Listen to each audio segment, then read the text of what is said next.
وأشهد أن لا إله إلا الله وحده لا شريك له، وأشهد أن سيدنا وسندنا ومولانا وشفينا ورحمتنا محمدا عبده ورسوله وصفيه وخليله وحبيبه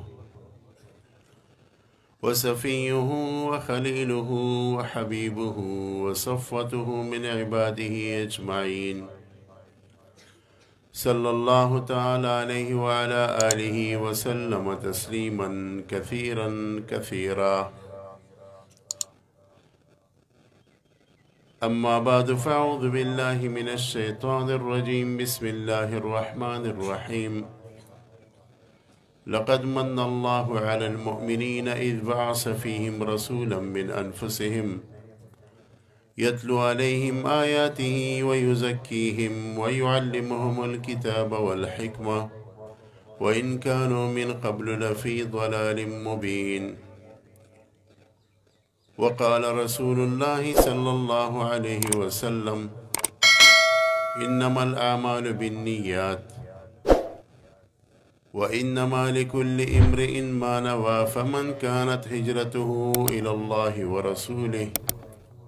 فهجرته إلى الله ورسوله، ومن كانت هجرته إلى الدنيا يصيبها أو امرأة يتزوجها فهجرته إلى ما هاجر إليه،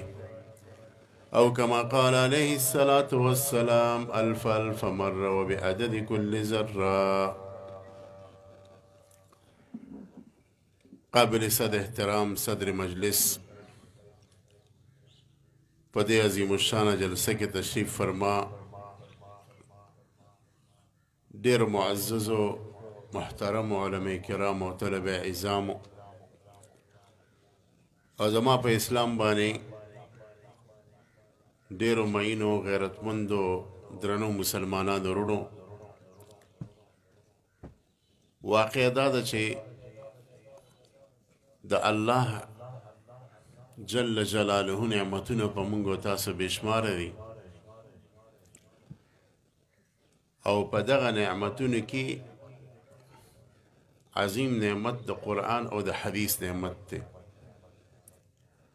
د کتاب او د سنت دا نعمت دی چې الله تعالی د تمام انسانیت د کامل زندگی د کامل رهنمایی د پاره تر قیامت پورې را لېږلي دي. 104 کتابونه الله تعالی د انسانیت د هدایت لپاره نازل کړي دي. په هغې کې د 10 کتابونه خو د صحیفو په شکل کې او 4 کتابونه غټ کتابونه، تقریبا 50 صحیفې د آدم علیه السلام په زوی او د خپل زمانه پیغمبر او نبی شیس علیه السلام باندې نازل شوی وي، او 10 صحیفې په حضرت ادریس علیه السلام نازل شوی وي، او 10 صحیفې په ابراهیم علیه السلام نازل شوی وي، او 10 صحیفې په آدم علیه السلام نازل شوی وي، او تورات په سیدنا موسی علیه السلام باندې، زبور په سیدنا داود، انجیل په سیدنا عیسی، او قرآن کریم چې د تمام آسمانی کتابونو ناسخ دی او آخري او محکم کتاب دی تر قیامت پورې، دا په امام الانبیاء محمد عربی قرشی صلی الله علیه وسلم باندې نازل شوی. واقع دا ده چې د الله تعالی دا خبرې د نورو خبرو نه ډېرې مختلفې. قرآن کریم کې اوسه پورې هغه تاثیر شته او تر قیامته پورې به وي، ځکه دا د انسان خبرې نه دي، دا د الله خبرې. تاسو کې پوه حضرات تشریف فرما دي، د دنیا د ټولو نه اعلی ناول ډایجسټ چې بنده یو پیره مطالعه کړي نو دوباره یې زړه نه کېږي، لیکن د قرآن دا کمال دی چې څونه پیرې ووایي نو دونه خوند را پرېږدي. د دې وجه نه حدیث کې راځي: ولا یخلق بکثرة الرد ولا تنقضي عجائبه. قرآن په بار بار ویلو باندې نه زړېږي، څونه وارې چې وې دونه خوند او مزه را پرېږدي لذت را پرېږدي او د دې عجایب نه ختمیږي د دې د لاندې چې کوم د معنو سمندر او د ترجمې او د تفسیر سمندر پروت دی هغه چرم نه ختمیږي په بار بار ویلو سره نه زړیږي امام ابو حنیفه صاحب چې کله په کوم ځای کې وفات شو نو هلته د قرآن 15,000 ختمونه کړي وو نو خوند به یې ورکوه او د مانسیره کې یو قاري صاحب دی اوس وفات شو وی هغه د قرآن سره دونه مینه وه چې شپه ورځ به د قرآن تلاوت کو نو بیا به چې هسې ناست هم به یې ژبه لګیا وه قرآن به یې وی تر دې چې بیت الخلا ته به تله نو هم به یې ژبه عقیده په قرآن باندې نو دا ژبه به یې د غاښونو په منځ کې راټینګه کړه چې په بیت الخلا کې قرآن ویل ناروا دي او هسې نه چې ګناهګار شم نو هغه به دا ژبه د غاښونو په منځ کې راټینګه کړه ځکه ژبه به په خپله لګیا وه د قرآن داسې کلام دی او دا د الله د کلام خاصیت دی چې د دې اثر نه ختمیږي دا په زړه باندې زبردست اثر کوي سیدنا موسی علیه السلام باندې چې کله کوی تور کې وحی نازله شوه او دی لاړو نو د هغې نه مخکې یو نور ظاهر شو داسې د ستنې په شکل کې و د ده خواله به راغی بیا به ترې واپس لرې لاړو ګیر شاپیره به ترې تاویده دی ګیر کو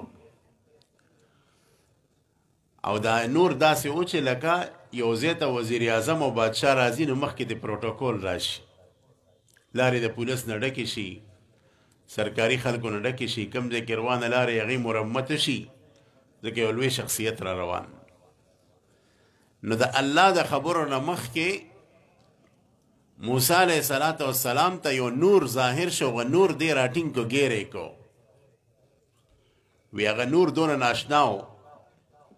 چې د موسی علیه السلام په مخ مبارک یې دونه اثر وکړو چې تقریبا کتابونه لیکلي د څلور میاشتې به هغې د خپل مخ پټ کړی وه چا به ورته کتلی نه شو او دا هم کتابونه لیکلي دي چې یو وارې ورته خپلې بیبي محترمې ووایي چې ما ته موسی خپل مخ ښکاره کړي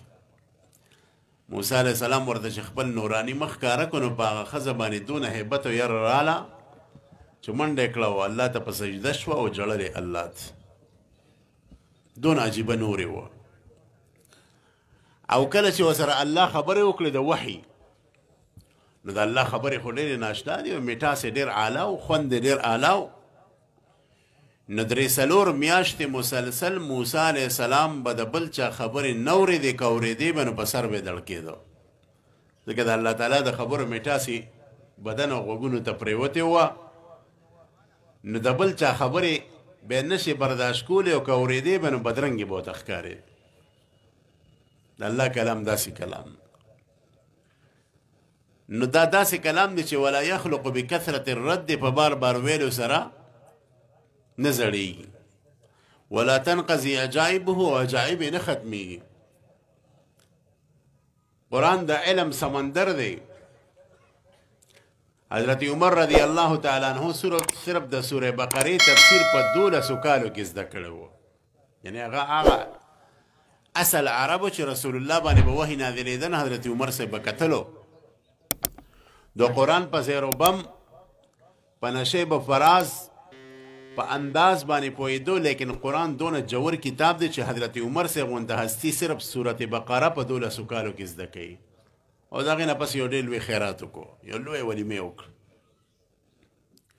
نو قرآن داسې یو عجیبه کتاب عزتمند نه مونږ تاسو له راکړی نن د افسوس خبره ده چې د قرآن تعلیمات مونږ شاته غورځولي دي قرآن چې مونږ ته څنګه اخلاق ښکاره کوي څنګه معاملات راته بیانوي څنګه معاشرت راته بیانوي څنګه آداب راته بیانوي څنګه عقاید راته بیانوي څنګه اعمال راته بیانوي د هغې نه مونږ سرکشي قرآن دعوت دی اخلاق دی صحیح کا ښکلی اخلاق پاسته اخلاق او دا یاد ساتئ چې الله څونه کتابونه رالیږلي دي نو د هغې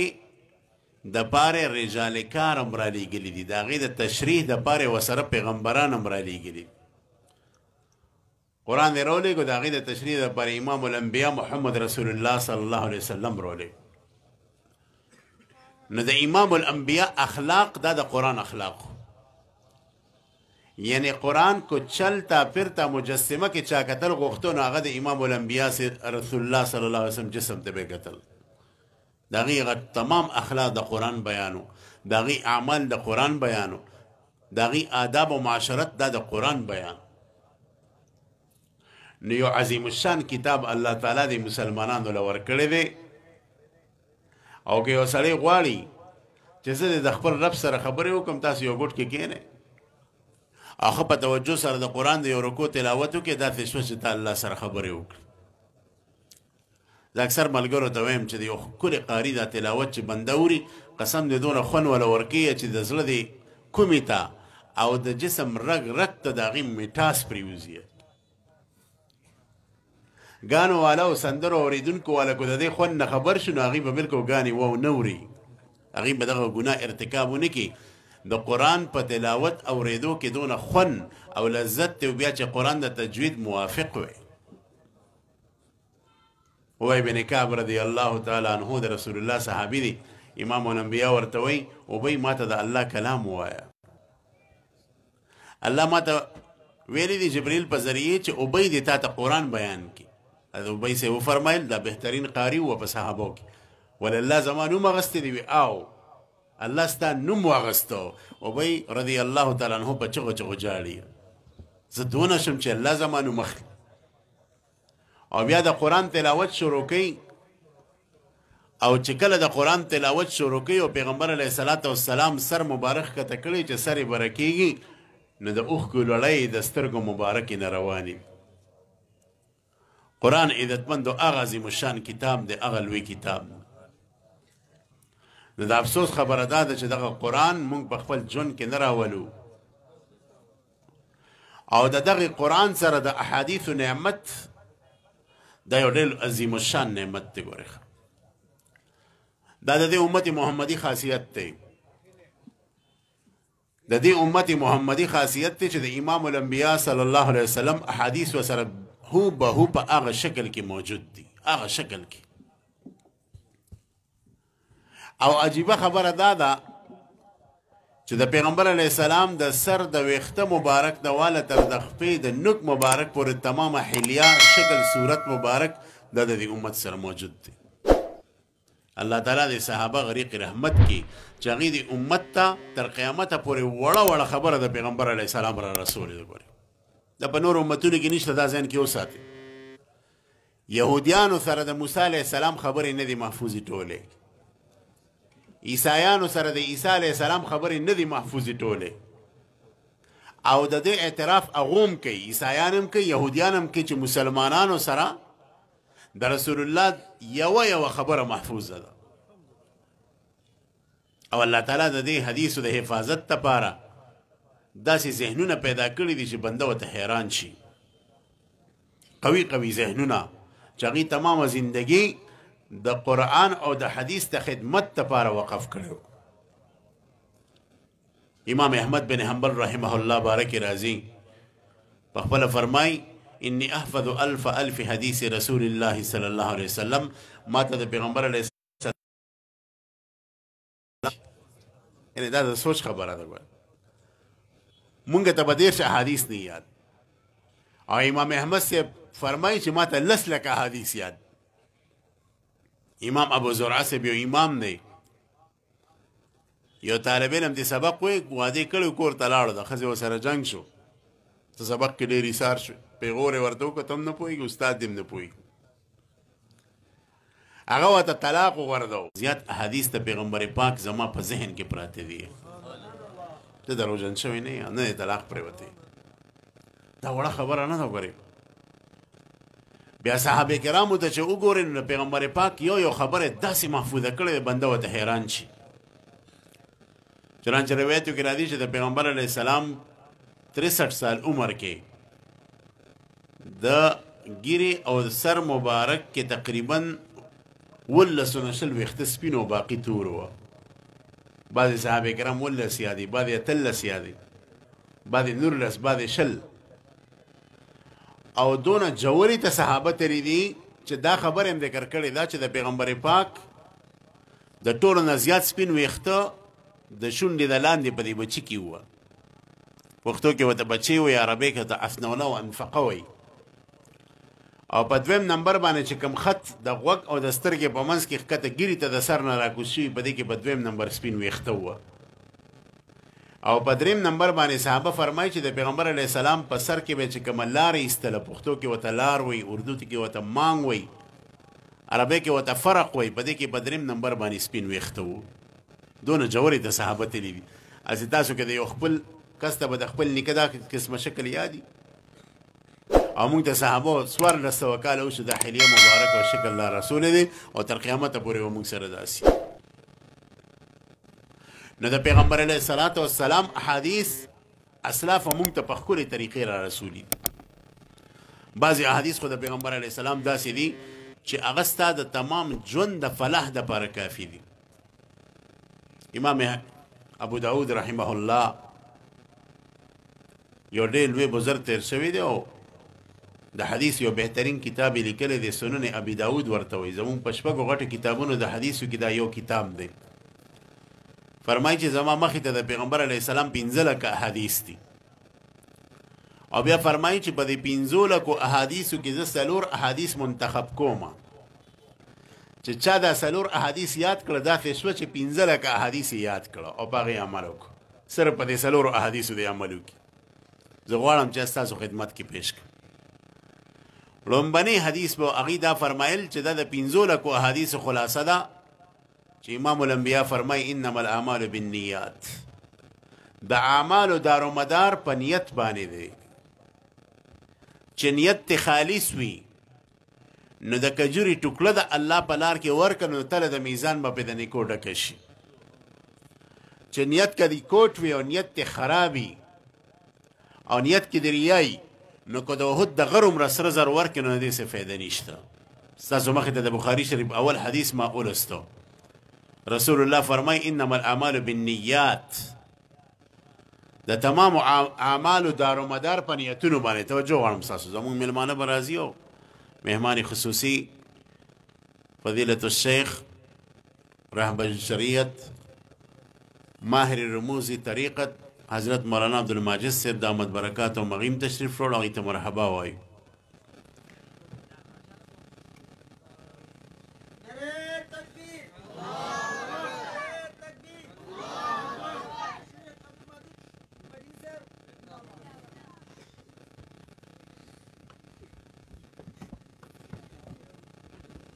السلام علیکم. حضرت اجازت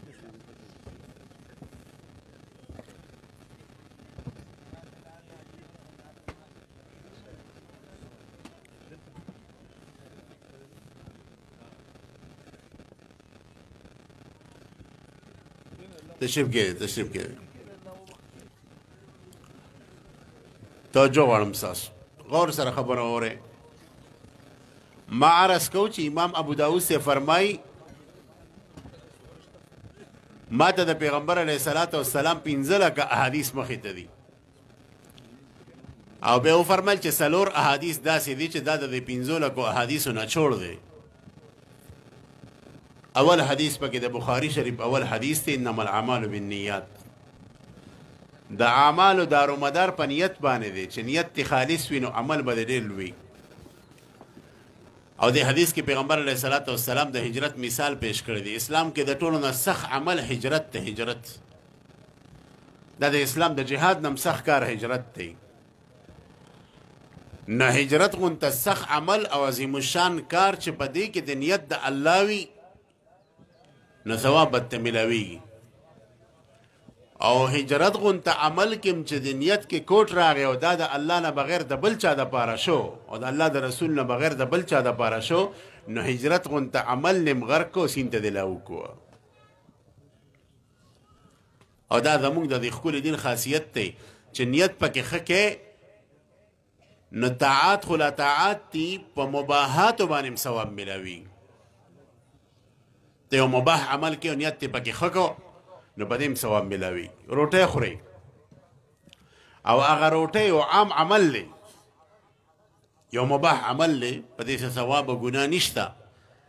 لیکن دې کې د نیت د الله د رضا وکړو، په دې معنا چې د رسول الله څونه سنت دی د به خوراک سکاک کې جمع دي کوم، او زه چې دا روټۍ او څښاک کوم د دې دپاره چې زما ملا مضبوطه شي چې د الله عبادت پې وکړم بچو له حلال رزق وګټم دا روټۍ خوړل د عبادت شوه دا روټۍ خوړل د عبادت وګرځېد یو ډېر لوی امام تېر شوی دی امام ابوبکر ابن العربي المعافري په خپل کتاب سراج المریدین کې فرمایي چې د خوراک او د څښاک 180 آداب دي 170 آداب مو خو لکه د زناورو کینو د خوراک صرف 170 آداب دي د 36 نه زیات آداب خو پکې د څښاک دي او باقي د خوراک دي د دې آدابو رعایت چې ساتي او روټۍ خوري ضروري نه چې د ټولو دې وساتي په خدا خو ضروري نه ده واجب نه ده نو دا روټۍ ستا عبادت وګرځېد یو ډېر لوی بزرګ تېر شوی دی ډاکټر عبدالحی عارفي صاحب د حکیم الامت حضرت مولانا اشرف علي تانوي صاحب خلیفه وه هغه به چې کله کور ته راغی نو نوسې به و هغه به اغسته خو دا به فرمایل چې مخکې زه خپله محاسبه وکړم چې دا نوسې خو زه اخلم خو په دې نیت اخلم چې رسول الله سنت دی ماشوم باندې شفقت کول امام الانبیاء علیه السلام به حضرت حسین صاحب په مینه اغستو حضرت حسن صاحب به په مینه اغستو او د حضرت زینب رضی الله تعالی عنها چې د دوی لور و د هغې لور محترمه حضرت امامه صاحبه چې کله دا وړه وه پیغمبر علیه صلات وسلام به سجدې ته لاړو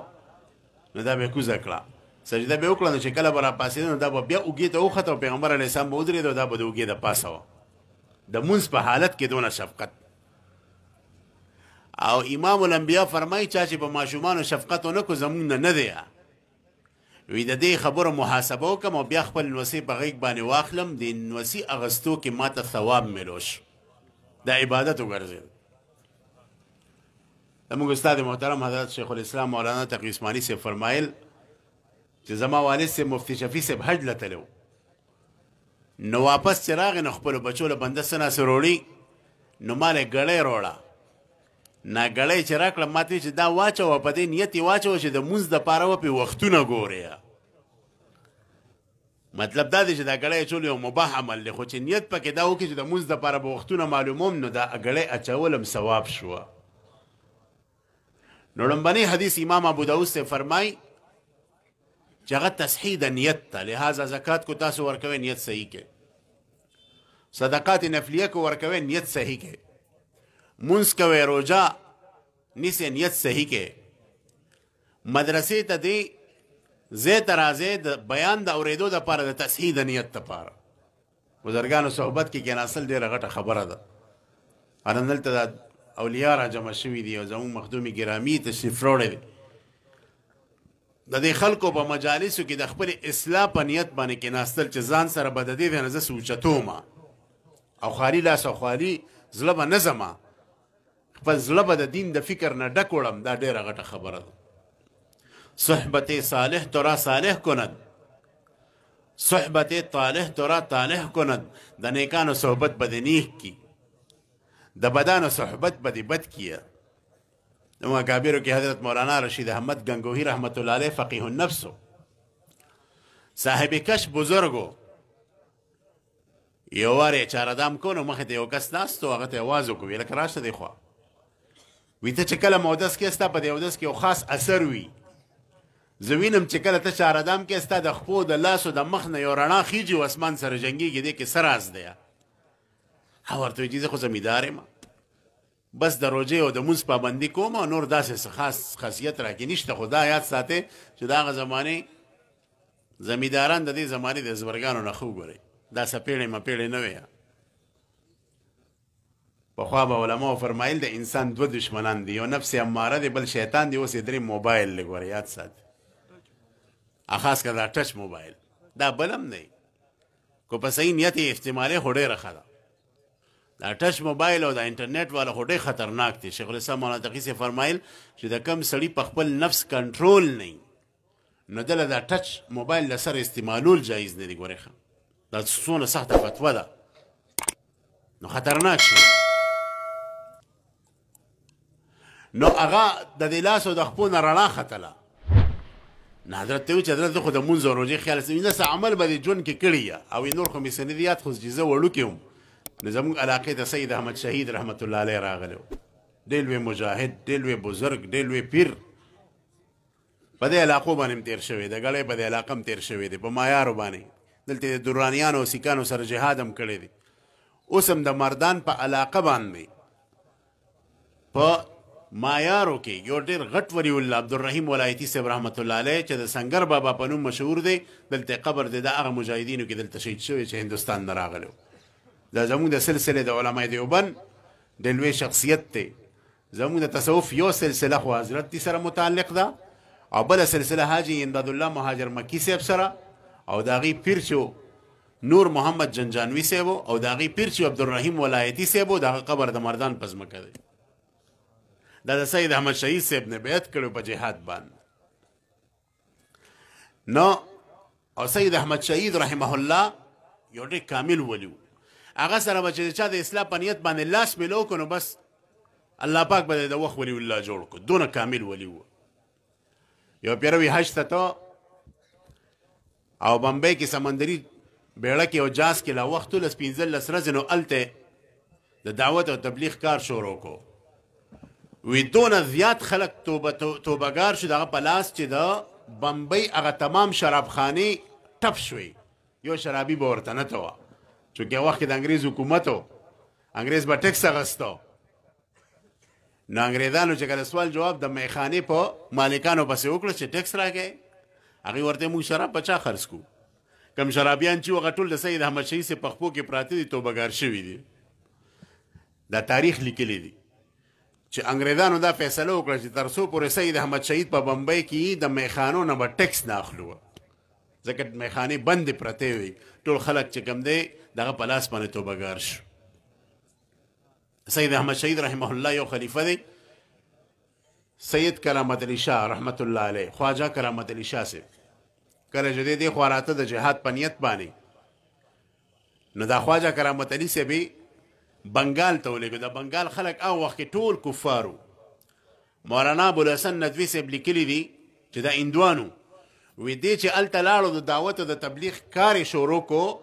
د دې خواجه کرامت علی صاحب په لاس باندې تقریبا 2 کروڑ خلک مسلمانان شو دا ګورې په خوله ویل اسان دي 2 کروڑ خلک د ده په لاس باندې اسلام کې داخل شو نن چې بنګال مسلمان دی دا د یو پیر برکت دی د یو بزرګ برکت دی د سید احمد شهید صاحب هغه فیض دی نه سید احمد شهید رحمت الله علیه دونه غټ ولی و نه دغه کس ګنګوي صاحب ته وایي چې زه ماشوم هم نور مې څه نه دي یاد خو دا خبره مې یاده ده چې زموږ علاقې ته سید احمد شهید راغلی وه خلک ورته راغونډو زه ماشوم هم نو ما تپوس وکړو ما ته خلکو د نوم واغسته زه د خلکو په دې خپو کې ورړم او د ده د روحاني مخ ته مې کتل 15 منټه و خاموش و بیا لاړو مونږ هم لاړو وی صرف دا خبره راته یاده ده حضرت ګنګوي صاحب ورته وفرمیل چې زه په خپل نتیجه باندې ورسېدم ستا په دې اودس کې چې دا دونه برکت او اثر راغلی دی دا د دې بزرګ د 10 منټه دا صحبت برکت دی نو صحبت صالح ترا صالح کنن د نیکانو صحبت به دې نیک کیه د بدانو صحبت به دې تباه برباد کیه نو لومبنۍ خبره چې دا هغه د نیت تصحیح ده دا لومبنۍ حدیث او امام ابو داود صاحب فرمایل چې دویم حدیث چې د 15 احادیثو خلاصه ده هغه دا دی چې رسول الله فرمای من حسن اسلام المرء ترکه ما لا یعنیه کما قال چې د انسان د ښکلي اسلام علامت دا دی چې لا یعنی کارونه لا یعنی خبرې پرېږدي چې کم انسان ځان ته مسلمان وایي دی به فضول خبرې نه کوي دی به فضول کارونه هم نه کوي دی موبایل کې دا فضول ګوتېوال دام فضولو کارونه کې راځي فضول ګرځېدل دام فضولو کارونه کې راځي نو من حسن اسلام المرء ترکه ما لا یعنیه د ښکلي مسلمان علامت دا دی چې دی به لا یعنی کارونه لا یعنی خبرې پرېږدي دا دویم حدیث د 15 احادیث خلاصه عمل به پې کوو انشاءالله کم او دریم حدیث چې د 15 احادیث خلاصه ده رسول الله صلی الله علیه وسلم فرمای لا یؤمن احدکم حتی یحب لاخیه ما یحب لنفسه او کما قال علیه السلام تاسو کې یو کس هغه پورې صحیح مسلمان نشي جوړېدی تر څو پورې چې د ځان دپاره څه خوښي هغه د بل مسلمان ورور دپاره خوښ نه کیه.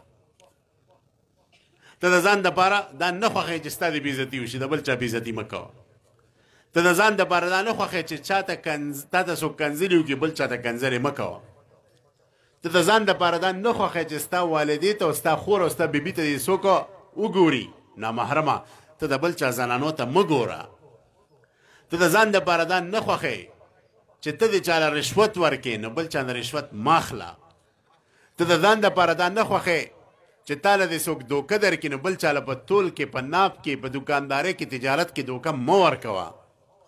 نو دا دریم حدیث دی او د تمامو احادیثو خلاصه ده. او څلورم حدیث به دا فرمایلو امام ابو داود صاحب چې د 15 احادیثو خلاصه ده چې رسول الله فرمای الحلال بین والحرام بین وبینهما امور مشتبهات. حلال بالکل واضح دی، حلالو کې به وچه شیخي نه کوي چې حلال په زوره به ځان باندې حرام کړي. بعضې خلک یې وچه شیخي کوي، داسې به نه کوي. د رسول الله طریقه دا وه چې هغوی به 2 کارونه رال، یو به پکې سخت و بل آسان، هغه به هغه آسان حکم راټینګوه. دا د رسول الله طریقه وه، سنتي وه. نو وچه شیخي به نه کوي، اسلام کې د وچه شیخۍ ځای نشته. او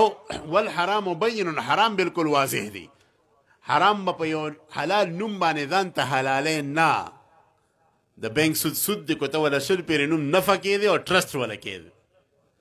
په دې نوم باندې دا ګندګي نه بدلېږي، پاکۍ ته نه راځي. حرام به بیا هم حرامي، دا په نوم بدلېدو باندې حلالېږي نه. او ډېر وروڼه به پکې تجارت وله ناستې دي. ته دا خصوصي درخواست کوم چې ګورې د خپلو بچو ګېډې ته حلال ورولې او خپلو ګېډو ته حلال ورولې او د حرامو نه ګورې ځان وساتې، تباه برباد بشي. امام ابراهیم بلخي